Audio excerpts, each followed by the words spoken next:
ఇంటి ముందు దిష్టి బొమ్మ ఎందుకు పెడతారు? ఆ దిష్టి బొమ్మ ఒక రాక్షసుడు అని మీకు తెలుసా? పూర్వం జలంధరుడు అనే ఒక రాక్షసుడు ఉండేవాడు. అతను బ్రహ్మకి కఠోరంగా తపస్సు చేసి వరం పొంది స్వర్గం మీద దాడి చేసి ఇంద్రుడిని ఓడించి మిగతా దేవులను కూడా ఓడించి ముల్లోకాలను తన ఆధీనంలోకి తెచ్చుకుంటాడు. దేవుళ్ళందరికీ ఏం చెయ్యాలో తెలియక నారదుడిని సహాయం కోరతారు. నారదుడు ఆ రాక్షసుడి దగ్గరికి వెళ్లి తన అహం దెబ్బతినేలా నువ్వు దేవుళ్ళని ఓడించి ముల్లోకాలను నీ కాళ్ళ కింద పెట్టుకున్నావు, కానీ నీ దగ్గర పార్వతీదేవి లాంటి శక్తివంతమైన స్త్రీ అయితే లేదు కదా అని వెతకారంగా రెచ్చగొడుతూ అంటాడు.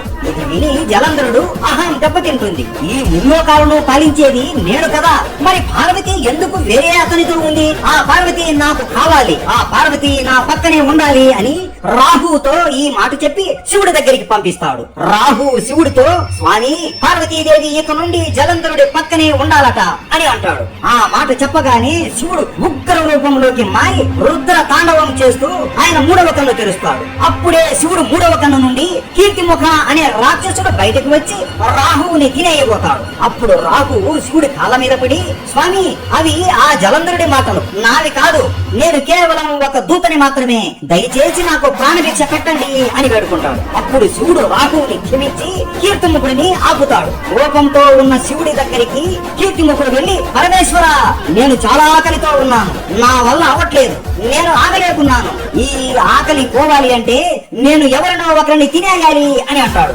అప్పుడు శివుడు, నిన్ను నువ్వే తినుకో కీర్తిముఖ అని ఆదేశిస్తాడు. శివుడు ఆజ్ఞ అనుసరించి తన చేతులు కాళ్ళు అన్ని తినేస్తాడు. చివరికి కీర్తిముఖ తల తప్ప ఇంకేమీ మిగలదు. అది శివుడు చూసి, నేను ఏదో కోపంలో అన్నాను, దాన్ని నువ్వు ఏమీ ఆలోచించకుండా నా ఆజ్ఞ పాటించావా అని సంతోషించి ఒక వరం ఇస్తాడు.